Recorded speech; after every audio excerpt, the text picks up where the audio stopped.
Yeah, the tool I want to show you is this Roper Whitney number 20 punch. It's a 20, I think it's a 20-ton punch.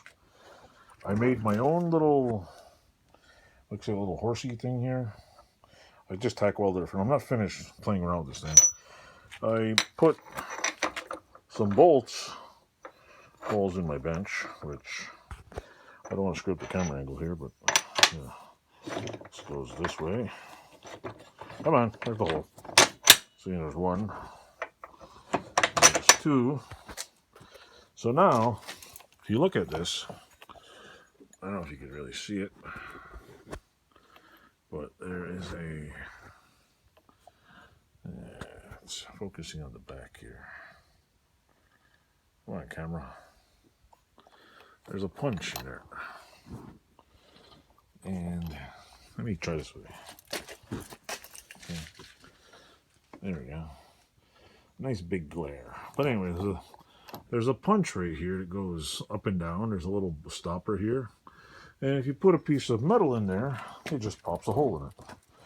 And it's really cool is it has this, if you take this off of here, right here, you can add either, you take the little piece off here, and you put this on there, and you can turn it this way, or turn it that way. Sometimes it's really hard, because depending on the hole, this is a pretty big hole in there, and it works pretty good. Like, I don't really need this thing all the time, but the few times I did use it, oh boy, this thing like pops holes faster than you can like set up a drill press. I have 7 different dies for it. See, this part, there's a little screw hat thing in here. You pop this out, and then you just, this part comes out the die, which is pretty cool. And it was pretty cool is I just, if you pull this out, that holds it in there. You take this out, you can see it a little better. See, that's the meat on the bone. See, I don't know if you can see it, but if you look how thick this thing is, this is Whitney Metal Tool. Whitney Metal Tool, as far as I know, was called Whitney Metal Tool in the late 50s and 60s. And then I was told, I wasn't told, I was reading that it became, see, here's punch number 20.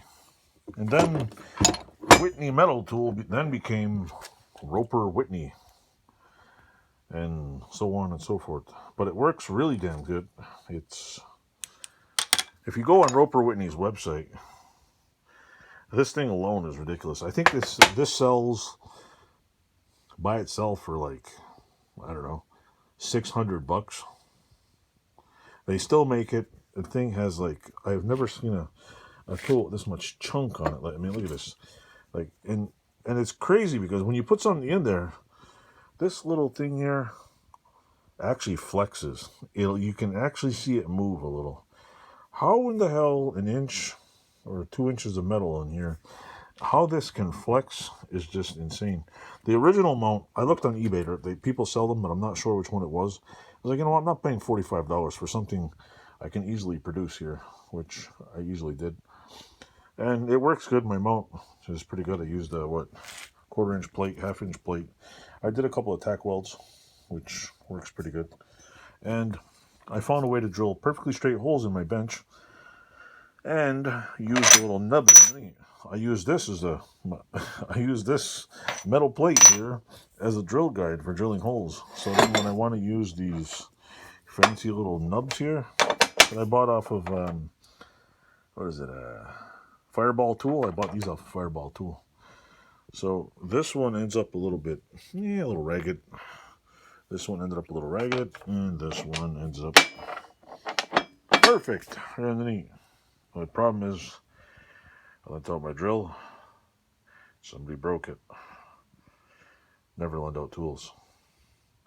But I think it still works. What I'm going to do, though, is in order to drill more of these bench holes, so I can do stuff like this and put more of these pegs in, I'm gonna, what do you call it, take my little Atlas drill press I bought online, and I'm going to put it on my bench and just spin it backwards and bolt it to the bench and just start drilling holes with it. Because what I want to do, the clamps that are attached to this are freaking expensive. But if you go to Harbor Freight, which they do make, believe it or not, make some pretty cool tools. If you take this and you weld it to this, see this tool right here? If you take this Harbor Freight tool here and you weld it on here, you actually then have a pretty nice clamp for 20 bucks. My other thing I'm going to do is I have a lathe, and I'm not too certain, like, too professional to use it, but I'm going to make a few of these things and attach some vice grips to it. So that's my plan, anyway. Anyway, thanks for watching. This video is getting long, and I don't think my phone has enough memory for all of it. So, thank you.